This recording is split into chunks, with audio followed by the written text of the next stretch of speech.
So I'm going on another road trip, headed to Revelstoke, British Columbia, and I'm gonna be bobtailing with the sled in the box. So I built a protective ramp here for the box liner because the carbides on the skis will chew up that box liner. So put some of these tracks on here, and then I use the slats inside the box here to hold the plywood in place. So I just use these 1/4 inch self tappers, and then this is a fire damper angle, so that's kind of a sheet metal thing. So another few things here. These tie down points on these Sierras are awesome. The way they have 3 here, I use all 3 all the time, so it works pretty good. And then the lighting in the box is awesome too. They have these 2 LEDs here, and then the one on the cab. So at night when you're checking your load, or if you got something in the box you want to pull out, it works really well. Picked up some tire chains too, so when we go into Silent Pass, that road gets pretty icy, so it's nice to have a set of tire chains. And it's pretty tight on the leaf spring there, but I cut all the extra slack off, and these tire chains actually have a boomer on them here, and then they got the cam style, so I can't even use the cams. I got them so tight right now, so if you're in a bind, it's nice to have that boomer, and then you can kind of put them on without driving over them. So here's the tire chain. It's the actual chain I got from the distributor there. So it was pretty cold last week, and I actually had to use the block heater.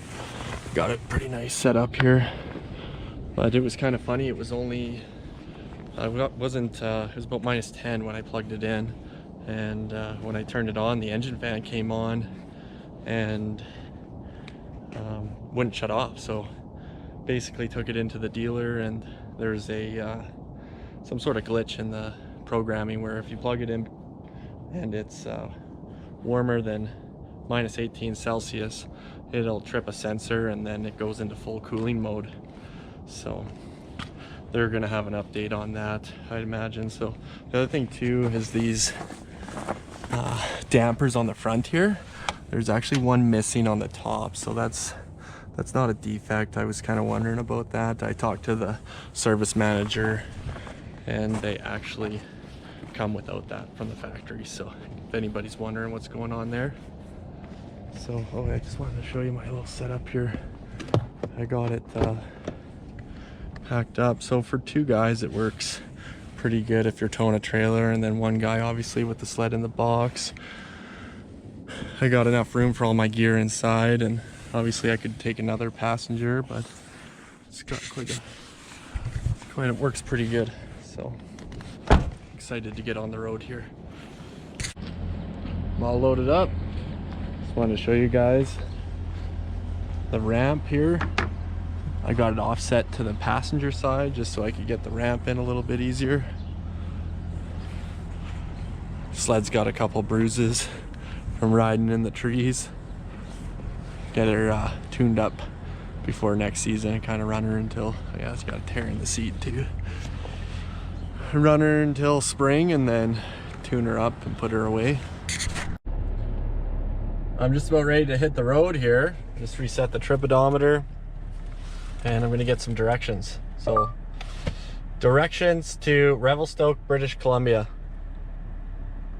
Revelstoke is 4 hours and 43 minutes from your location by car in light traffic. So you can do this when you're driving too, which is pretty neat. I'll just click on it.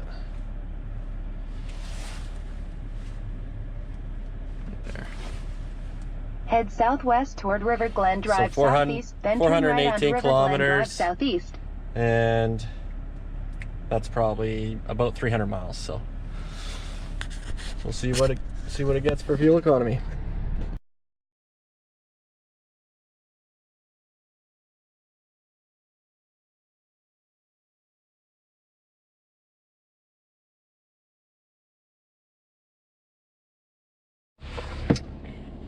Made her to Revy. 8.9 liters per 100. It's really good.